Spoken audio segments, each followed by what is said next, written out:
Hello everyone, मैं आज आपको एंटीऑक्सीडेंट सप्लीमेंट की क्या इंपॉर्टेंस है और एंटीऑक्सीडेंट सप्लीमेंट हमने क्यों लेना चाहिए इसके बारे में मैं आपको बताना चाहता हूँ। कई बार मैं ये सुनता हूँ कि ये जो एंटीऑक्सीडेंट सप्लीमेंट्स होते हैं ये यूजलेस है, कि ऐसा मैंने सुना है। देखिए, ऐसा नहीं होता। मैं आपको एक सिंपल एग्जांपल यहाँ पर देना चाहता हूँ। ऐसा समझ लीजिए आप एक बहुत बड़ा इवेंट ऑर्गेनाइज कर रहे हैं और उस इवेंट को सक्सेसफुल बनाने के लिए आपने सेलिब्रिटी को एज ए चीफ गेस्ट आपने इन्वाइट। आपको पता है कि उस पर्टिकुलर इवेंट में बहुत ज्यादा क्राउड आने वाला है और इसीलिए आपने वहां पर सिक्योरिटी भी अपॉइंट की ताकि वो इवेंट स्मूथली चले। अब इवेंट के दिन जब वहां पर इतना सारा क्राउड है, वहां पर कुछ लोग केओस क्रिएट करते, प्रॉब्लम क्रिएट करते, तो आपकी जो सिक्योरिटी है वो आराम से उन लोगों को इवेंट के बाहर लेके जाती। इस गड़बड़ के बारे में किसी को पता भी नहीं चलता और वो जो इवेंट है वो स्मूथली ऑपरेट होता है। अब इस पर्टिकुलर केस में जो इवेंट है वो समझ लीजिए कि वो आपकी हेल्थ है। वो जो प्रॉब्लमेटिक लोग थे जिन्होंने केओस क्रिएट किया था वो है ऑक्सीडेटिव स्ट्रेस, या तो उसके वजह से पैदा होने वाले फ्री रेडिकल्स,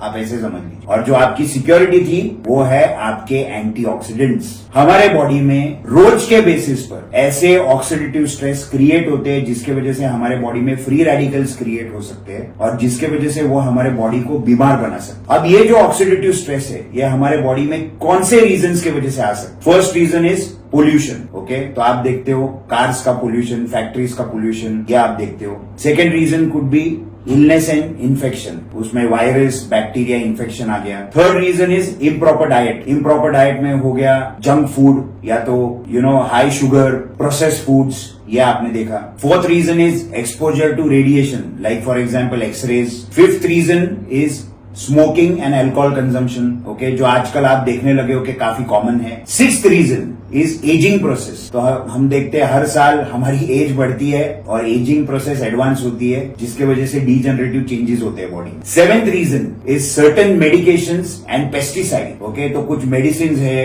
या तो पेस्टिसाइड्स जो यूज किए जाते हैं उसके वजह से भी ऑक्सीडेटिव स्ट्रेस बढ़ सकता है। एथ रीजन इज एक्सरसाइज। जब मैं एक्सरसाइज की बात कर रहा हूं तो मैं यहाँ पर ऐसी एक्सरसाइज की बात कर रहा हूं जहां पर ओवर ट्रेनिंग होती है। मैं यहां पर नॉर्मल एक्सरसाइज की बात नहीं कर रहा हूं। ओके, आप अपने आप को फिट बनाने के लिए जो एक्सरसाइज करते हैं वो अच्छी एक्सरसाइज है। ओके, बट जब ये क्रॉनिक लेवल पर पहुंच जाता है, मतलब जब लोग ओवर ट्रेनिंग करते हैं, तब हमारे बॉडी पर ऑक्सीडेटिव स्ट्रेस बढ़ता है। Ninth reason is vegetable oils and trans fat. इसका कंजम्पशन अगर आप बार बार करोगे, ओके, ट्रांस फैट आपने देखा होगा बहुत सारे जंक फूड में, बहुत सारे फूड में इसको इस्तेमाल किया जाता है। वेजिटेबल ऑयल का कंजम्पशन अगर ज्यादा होगा तो ऑक्सीडेटिव स्ट्रेस बढ़ता है, फ्री रेडिकल हमारे बॉडी में ज्यादा बिल्डअप होंगे। एंड लास्ट रीजन और the 10th reason is prolonged psychological stress. तो साइकोलॉजिकल स्ट्रेस हर एक आदमी को होता है, कोई ना कोई उसको स्ट्रेस होता है, कोई टेंशन होती है, उसके वजह से भी हमारे बॉडी में ऑक्सीडेटिव स्ट्रेस बढ़ते हैं और हमारे बॉडी में ये फ्री रेडिकल बनेंगे। अब इस ऑक्सीडेटिव स्ट्रेस को कम करने के लिए और फ्री रेडिकल्स को बेसिकली